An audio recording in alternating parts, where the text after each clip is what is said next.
Halo, selamat datang di video rangkuman materi pendidikan kewarganegaraan. Kali ini kita akan membahas materi tentang kebangkitan nasional, tepatnya materi ini adalah materi pendidikan kewarganegaraan kelas 8 semester 2. Langsung saja kita masuk pada pembahasan materi.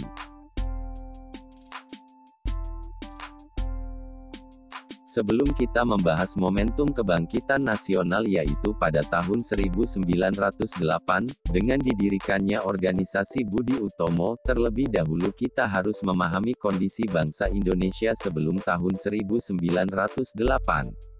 Rusaknya ekonomi Eropa, serta berkembangnya teknologi pelayaran, tepatnya pada abad 15.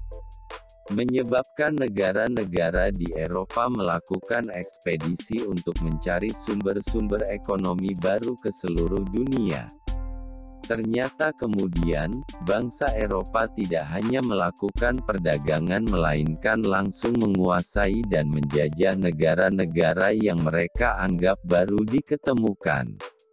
Awal dimulainya penjajahan Belanda di Indonesia dimulai sejak didirikannya Verenigde Oost-Indische Compagnie, VOC, pada tanggal 20 Maret tahun 1602.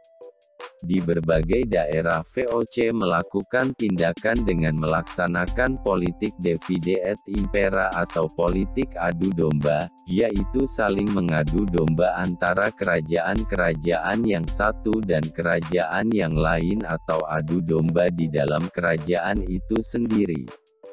Politik adu domba makin melemahkan kerajaan-kerajaan di Indonesia dan merusak seluruh sendi kehidupan masyarakat Indonesia.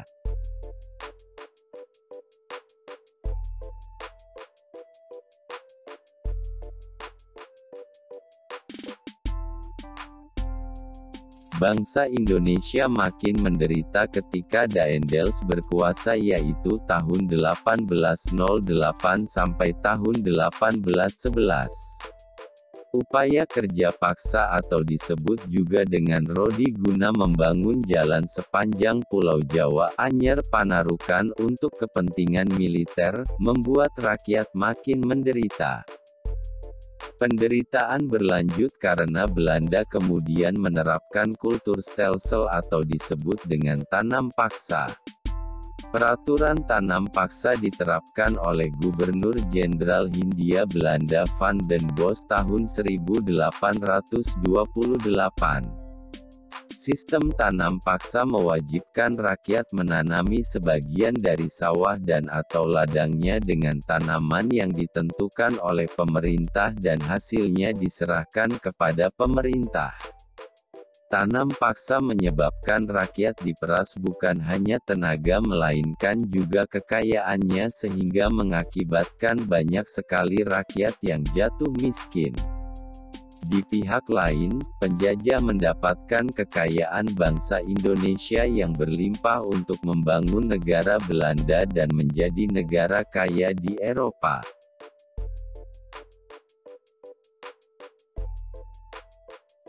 Penderitaan bangsa Indonesia menumbuhkan benih perlawanan di berbagai daerah. Perjuangan melawan penjajah dipimpin ulama atau kaum bangsawan. Beberapa tokoh yang melakukan perlawanan terhadap Belanda diantaranya adalah sebagai berikut. Sultan Ageng Tirtayasa. Sultan Ageng Tirtayasa berkuasa di Kesultanan Banten pada periode tahun 1651 sampai tahun 1683. Ia memimpin banyak perlawanan terhadap Belanda. Masa itu, VOC menerapkan perjanjian monopoli perdagangan yang merugikan Kesultanan Banten. Kemudian Sultan Ageng Tirtayasa menolak perjanjian ini dan menjadikan Banten sebagai pelabuhan terbuka. Saat itu, Sultan Ageng Tirtayasa ingin mewujudkan Banten sebagai kerajaan Islam terbesar. Di bidang ekonomi, Sultan Ageng Tirtayasa berusaha meningkatkan kesejahteraan rakyat dengan membuka sawah-sawah baru dan mengembangkan irigasi. Di bidang keagamaan, ia mengangkat Syekh Yusuf sebagai mufti kerajaan dan penasehat sultan. Ketika terjadi sengketa antara kedua putranya, Sultan Haji dan Pangeran Purbaya, Belanda ikut campur dengan cara bersekutu dengan Sultan Haji untuk menyingkirkan Sultan Ageng Tirtayasa. Saat Sultan Ageng Tirtayasa mengepung pasukan Sultan Haji di Sorosowan, Banten, Belanda membantu Sultan Haji dengan mengirim pasukan yang dipimpin oleh Kapten Tek dan Saint Martin.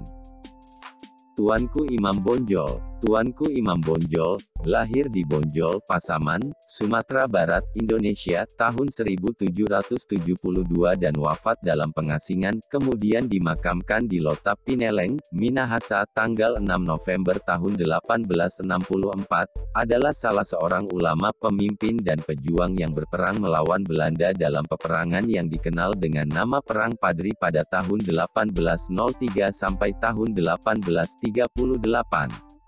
Tuanku Imam Bonjol diangkat sebagai pahlawan nasional Indonesia berdasarkan SK Presiden RI nomor 087 TK tahun 1973, tanggal 6 November tahun 1973. Bendara Pangeran Haryadipanegara, lebih dikenal dengan nama Diponegoro, lahir di Ngayogyakarta Hadiningrat, tanggal 11 November tahun 1785 dan meninggal di Makassar, Hindia Belanda, tanggal 8 Januari tahun 1855 pada umur 69 tahun, adalah salah seorang pahlawan nasional Republik Indonesia. Pangeran Diponegoro terkenal karena memimpin Perang Diponegoro, Perang Jawa tahun 1825 sampai tahun 1830, melawan pemerintah Hindia Belanda. Perang tersebut tercatat sebagai perang dengan korban paling besar dalam sejarah Indonesia. Sultan Hasanuddin. Sultan Hasanuddin, lahir di Goa, Sulawesi Selatan, tanggal 12 Januari tahun 1631 dan meninggal di Goa, Sulawesi Selatan, tanggal 12 Juni tahun 1670 pada umur 39 tahun, adalah Raja Goa ke-16 dan pahlawan nasional Indonesia yang terlahir dengan nama Muhammad Bakir Imalombasi Daeng Matawang Karaeng Bonto Mangape sebagai nama pemberian dari Kadi Islam Kesultanan Goa yakni Syekh Said Jalaluddin bin Ahmad Bafaki Al-Aidid, seorang mursyid tarekat Baharun Nur Balwi Sulawesi Selatan yang juga adalah gurunya termasuk guru tarekat dari Syekh Yusuf Al-Makassari. Setelah menaiki tahta, ia digelar Sultan Hasanuddin, setelah meninggal ia digelar Tumenanga Ribala Pangkana. Karena keberaniannya, ia dijuluki The Hansjes van het Oosten oleh Belanda yang artinya ayam jantan dari timur. Ia dimakamkan di Katangka, Kabupaten Goa. Ia diangkat sebagai pahlawan nasional dengan surat keputusan Presiden nomor 087 TK 1973, tanggal 6 November tahun 1973.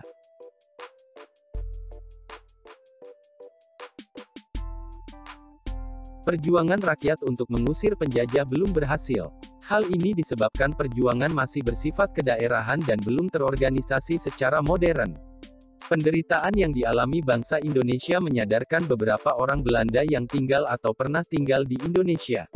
Di antaranya Baron van Houvel, Edward Douwes Dekker, dan Mr. van Deventer.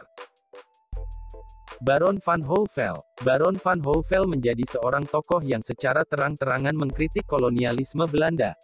Aktivismenya memuncak ketika dia bertindak sebagai salah satu pemimpin demonstrasi singkat pada tahun 1848. Edward Douwes Dekker. Edward Douwes Dekker, terkenal dengan nama samaran Multatuli, menulis buku Max Havelaar pada tahun 1860. Buku ini menggambarkan bagaimana penderitaan rakyat Lebak, Banten akibat penjajahan Belanda. Mr. van Deventer. Mr. van Deventer mengusulkan agar pemerintah Belanda menerapkan politik balas budi atau disebut etise politik. Politik balas budi terdiri dari 3 program, yaitu edukasi, transmigrasi, dan irigasi. Atas desakan berbagai pihak, akhirnya pemerintah Belanda menerapkan politik balas budi. Ternyata politik balas budi pada praktiknya menyimpang, yaitu bukan untuk kepentingan rakyat Indonesia melainkan untuk kepentingan pemerintah Belanda. Contoh, Irigasi dibangun untuk kepentingan pengairan perkebunan milik Belanda dan pembangunan sekolah atau program edukasi bertujuan untuk menyediakan tenaga terampil dan murah. Di sisi lain, pembangunan sekolah melahirkan dampak positif bagi bangsa Indonesia, yaitu munculnya masyarakat terdidik atau mulai memiliki pemahaman dan kesadaran akan kondisi bangsa Indonesia yang sebenarnya. Bangsa Indonesia saat itu kondisinya terbelakang, dan kemiskinan merajalela. Mereka yang mengenyam pendidikan dan sadar akan nasib bangsanya, selanjutnya menjadi tokoh-tokoh kebangkitan nasional.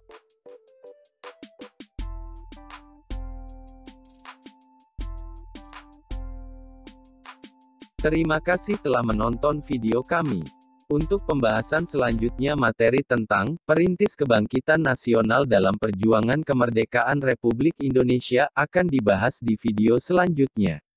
Apabila suka dengan video ini silakan like. Apabila ada yang ingin ditanyakan mengenai materi silakan komen. Dan apabila video ini bermanfaat silakan subscribe. Sampai jumpa di video berikutnya.